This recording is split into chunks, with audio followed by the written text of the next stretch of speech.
GoNat 2025, 13th and 14th of September, SS Convention, Shamshabad.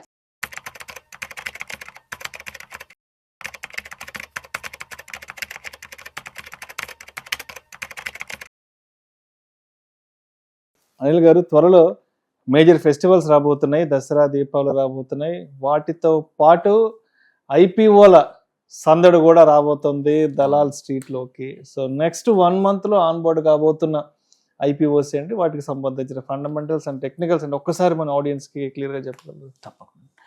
So ఈ సంవత్సరం already చాలా చూసాం, ఐపీఓస్ చాలా వచ్చాయి. కొన్ని పర్ఫామ్ చేశాయి, కొన్ని సూపర్ పర్ఫామ్ చేశాయి, కొన్ని అండర్ పర్ఫామ్ చేశాయి.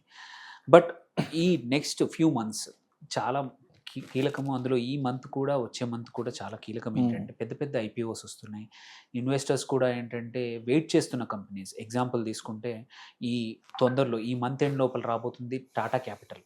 ఇది ఒక diversified financial services company, NBFC lending company. ఇది ఒక 15,000 నుంచి 16,000 కోట్ల ఫ్రెష్ ఇష్యూ సైజ్తో రాబోతోంది మార్కెట్లోకి. ఇది సెప్టెంబర్ లాస్ట్ వీక్లో రాబోతుంది. ఇంకా ప్రైజింగ్ ఇటు రాలేదు, అంటే మంచిదా కాదా అని చెప్పడానికి రేంజ్ కానీ ఇంకా అంత అనౌన్స్ అవ్వలేదు. బట్ ఈ సెప్టెంబర్లో మాత్రం లిస్టింగ్ రాబోతుంది. కాకపోతే ఇన్వెస్టర్స్ మాత్రం, ఇది వెల్ నోన్ కంపెనీ.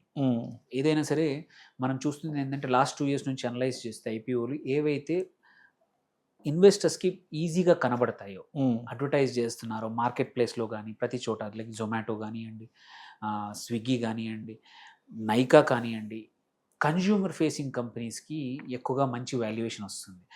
ఎన్బిఎఫ్సిలో కూడా కన్జ్యూమర్ ఫేసింగ్ కంపెనీస్లో బజాజ్ ఫైనాన్స్ తర్వాత అంత బాగా అందరికీ నోట్లో నానే పేరు టాటా క్యాపిటల్. ఎగ్జాక్ట్లీ. సో చాలా సంవత్సరాల నుంచి వెయిట్ చేస్తూ ఉన్నారు. సో ఇన్వెస్ట్ చేస్తే మాత్రం multiple rounds 20x 30x subscription వచ్చినా సర్ప్రైజ్ అవ్వాల్సిన అవసరం లేదు.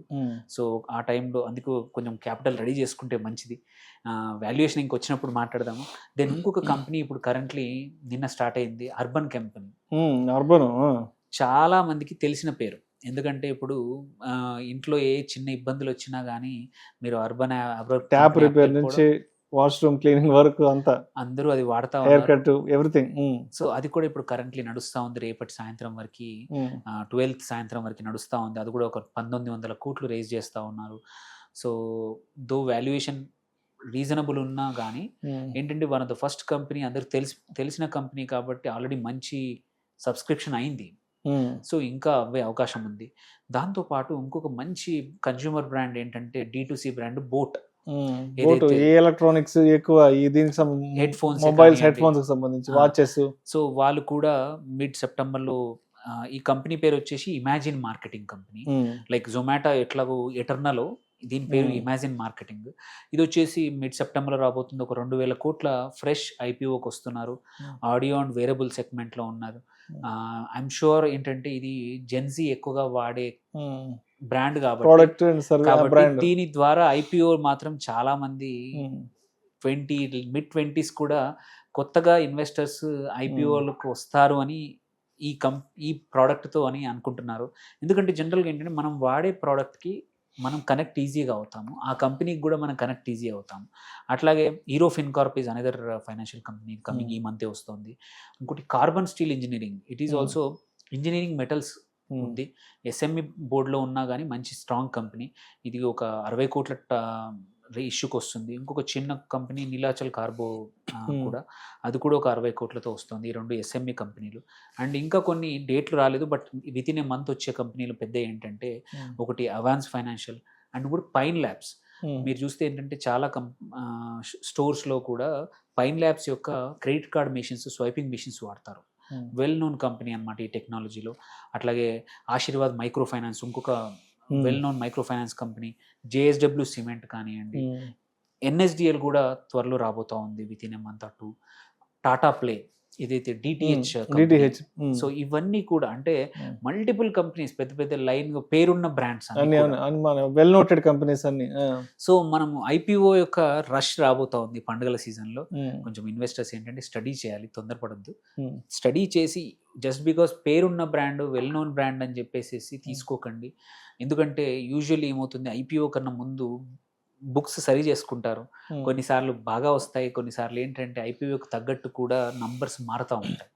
సో అందుకోసం కొంచెం టెంప్టేషన్స్ గురి కాకుండా వాల్యుయేషన్ సరిగ్గా ఉండి కొంచెం అప్పుడే అప్లై చేసుకొని ఎంటర్ అవ్వాలి. కానీ జస్ట్ బికాస్ 100 మంది అప్లై చేస్తున్నారు, 5x 10x అప్లై చేశారు, సబ్స్క్రిప్షన్ అయింది అనంత మాత్రాన don't get in to the trap అనేది ఇంపార్టెంట్. పేరున్న బ్రాండ్స్ వచ్చినప్పుడు చాలా మంది మనం హ్యుండై చూసాము, చాలా కంపెనీస్ ఇట్లాంటివి వచ్చినప్పుడు ఓవర్ సబ్స్క్రిప్షన్ అవుతుంది, ఓవర్ ప్రైజింగ్ దగ్గర వస్తాము, స్టక్ అయిపోతాము. అలాంటి స్టక్ అవ్వకుండా కొంచెం ముందే స్టడీ చేసుకో. సో సెకండరీ మార్కెట్లోకి వచ్చాక చూసుకోవచ్చు అంటారా?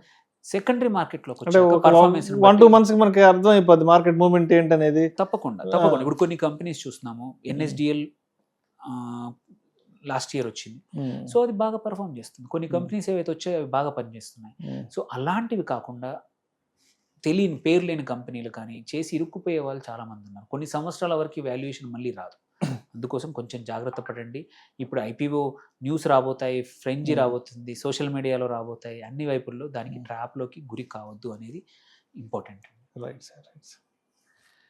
ప్రేక్షకుల విజ్ఞప్తి, ఈ వీడియోలో మాట్లాడిన అంశాలు కేవలం ప్రేక్షకులకు అవగాహన కొరకు, ఇన్ఫర్మేషన్ కొరకు, ఎడ్యుకేషన్ పర్పస్ కొరకు మాత్రమే. వీటి గురించి ప్రస్తావించడం అనేది, వీటిని రికమెండ్ చేయడం అయితే మా ఉద్దేశం కాదు. పెట్టుబడులు పెట్టే ముందు మీ అడ్వైజర్ని సంప్రదించి మాత్రమే తుది నిర్ణయం తీసుకోగలరని మా మనవి.